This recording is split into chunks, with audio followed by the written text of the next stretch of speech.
নমস্কাৰ, মই আছোঁ বৰ্তমান বৰভালুকি ভৰালিপাৰা অঞ্চলত আৰু ইয়াত আমাৰ দুজনমান ব্যক্তি আছে। তেখেতসকলে কলৰ পুলি ৰোপণ কৰি আছে, লগতে বিশাল পুখুৰীটো তেখেতসকলে মাছ পোহপালন কৰি আছে। তেখেতসকলক দেখুৱাম, তেখেতসকলৰ সৈতে আমি কথা পাতিম, সকলোৱে চাই উপভোগ কৰিব। বৰ্তমান লকডাউনৰ সময়, সেইসকল ব্যক্তিয়ে কেনেকৈ কৰিছে, কিদৰে মানে গছপুলিটো ৰোপণ কৰে আৰু এই পুখুৰীটোত কিমান মাছ আছে সেইবিলাক আপোনালোকক হিচাপ বা কৈ দিব। তাৰে উপৰি আমাৰ মোৰ এজন বন্ধু আছে দীপাংকৰ, তেখেতে মোক ইয়ালৈ নিমন্ত্ৰণ কৰিছে, তেখেতৰ সৈতেও কথা পাতিম। দীপাংকৰ, ওচৰলৈ আহ। এইজন দীপাংকৰ। দীপাংকৰ, তোমালোকৰ অঞ্চলত আহি খুব ভাল লাগিল। এনেকুৱা তোমালোকৰ অঞ্চলটোত কেনেকুৱা মঠ মন্দিৰ বা পুখুৰী, কেনেকুৱা মানে ঐতিহ্যপূৰ্ণ ঠাই আছে, এইবিলাকৰ অলপমান বিৱৰণ কৰি দিয়া। আমাৰ এটা লক্ষ্মী মন্দিৰ আছে, আপোনালোকে দেখা পাইছে, দেখাই দিয়া। এইটো লক্ষ্মী মন্দিৰ। এইটো কেমেৰা যিমান ঢুকি পায় সিমানলৈ দেখুৱাইছোঁ। এইটো চাওক, তাৰপিছত কৈ থাকা তুমি। এইটো লক্ষ্মী মন্দিৰ আমাৰ বহুত আগৰে পৰা আছে। তাৰ লগত আমাৰ এটা কৃষ্ণ মন্দিৰ আছে, কৃষ্ণ মন্দিৰ ন সেইটো। হয়। এটা শিৱ মন্দিৰ আছে, এখন এল পি স্কুল এখন আছে, তাৰ লগত এইটো পুখুৰী এটা আছে।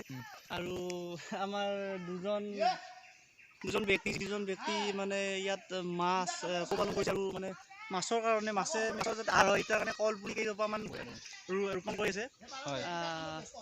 সিহঁতক দেখুৱাই দিয়ক। হয় দীপাংকৰ, তোমাৰ লগত কথা পাতি খুব ভাল লাগিল। তোমালোকৰ অঞ্চলটো মঠ মন্দিৰত দেখুৱাই আছোঁ। আমি দুজন খুৰাৰ ওচৰলৈ যাম। সম্বন্ধত খুৰা বুলিছোঁ, কলপুলি ৰোপণ কৰি আছে। তেখেতসকলৰ ওচৰলৈ গৈছোঁ বৰ্তমান। নমস্কাৰ খুৰা। এইটো চাওক, এই কলপুলি ৰোপণ কৰি আছে এখেতে। আপোনাৰ কলপুলিটো যথেষ্ট ইয়াত ৰুই আছে, আমি দেখা পাইছোঁ। কিন্তু সেই সময় লকডাউনৰ সময়, আপোনালোকে অশেষ কষ্ট কৰিছে, ঘৰত থাকিও আপোনালোকে ৰাজহুৱা খণ্ডত কলপুলি ৰোপণ কৰি আছে, গোটেই পৰিৱেশটো ভাল কৰি আছে।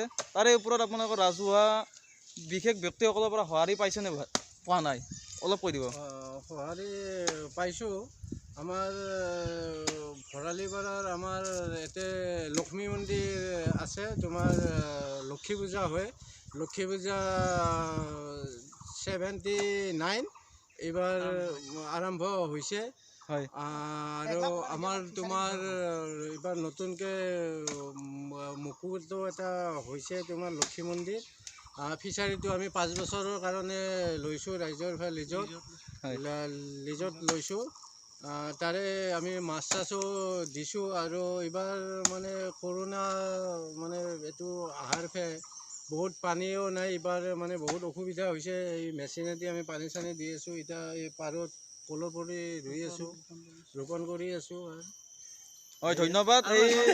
এই পুখুৰীটো আমি শুনামতে ব্ৰিটিছৰ দিনৰ পৰাই এইটো ব্ৰিটিছৰ দিনতে খন্দা হৈছে, আৰু খুৰাসকলে এই দুজন খুৰা খুব কষ্ট কৰে এই অঞ্চলটো বা এই খালো, এই পুখুৰীৰ পাৰৰ মথাৰিত এই কলপুলি ৰোপণ কৰি আছে। তেখেতসকলক অশেষ ধন্যবাদ দিছোঁ। লকডাউনৰ সময়তো কৰোণাক নেওচি তেখেতসকলে জীৱন নিৰ্বাহৰ লগতে এই সমাজখনৰ নিকা কৰি আছে, কলপুলি লৈ বৃক্ষৰোপণ কৰি।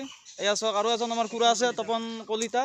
খুৰালৈ স্বাগতম জনাইছোঁ। খুৰা, অলপ আপুনি দুই এষাৰ কৈ দিয়ক, কেনেকুৱা লাগিল আজি।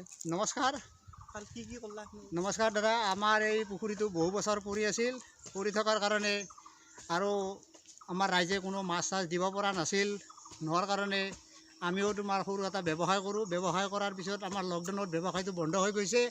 বন্ধ হৈ যোৱাৰ কাৰণে আমি কি কৰোঁ কি নকৰোঁ সেনেকুৱা লাগিছে। লগাৰ কাৰণে আমি ৰাইজৰ পৰা অনুমতি লৈ পুখুৰীটো 5 বছৰৰ কাৰণে লৈছোঁ, আৰু ইয়াত অলপ মাছ দিছোঁ। বৰ্তমান দিব পৰা নাই সিমান মাছ, পইচা পাতিও বিৰাট টান, গতিকে অলপমান দিছোঁ। আৰু যাতে দিব পাৰোঁ তাৰ বাবে এনেকৈ কষ্ট কৰি আছোঁ, কলৰ পুলিও ৰুই আছোঁ। ৰাইজৰো উপকাৰ হওক, আমাৰো হওক, সেয়ে মোৰ ক'ব লগা। ধন্যবাদ, আপোনালোকক ধন্যবাদ জনাইছোঁ। লগতে এই বৰভালুকি ভৰালিপাৰা এই অঞ্চলটোৰ সমূহ ৰাইজৰ সহায় সহযোগিতা এখেতসকলক যাতে কৰে, তাৰ কাৰণে অনুৰোধ জনাইছোঁ। লগতে আপোনালোকে ইয়ালৈ আহিব। ইয়াত ঐতিহ্যপূৰ্ণিত বৰভালুকি ভৰালিপাৰা লক্ষ্মী মন্দিৰ আছে, লগতে ইয়াত ৰাজহুৱা মন্দিৰো বহুতো আছে, শিৱ বাবাৰ মন্দিৰো আছে। ইয়াত আহিব।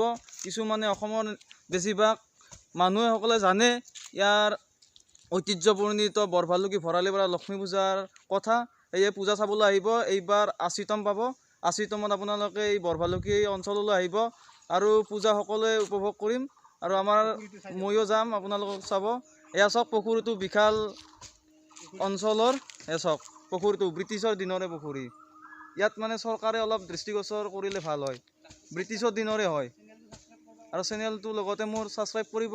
আজিলৈ ইমানে, আৰু পিছলৈ ইয়াৰ ওপৰত আৰু মই ভিডিঅ' বনাম। লাইক, কমেণ্ট আৰু শ্বেয়াৰ কৰিব। ভাল লাগিলে আপোনালোকে ছাবস্ক্ৰাইব কৰি ল'ব। ধন্যবাদ।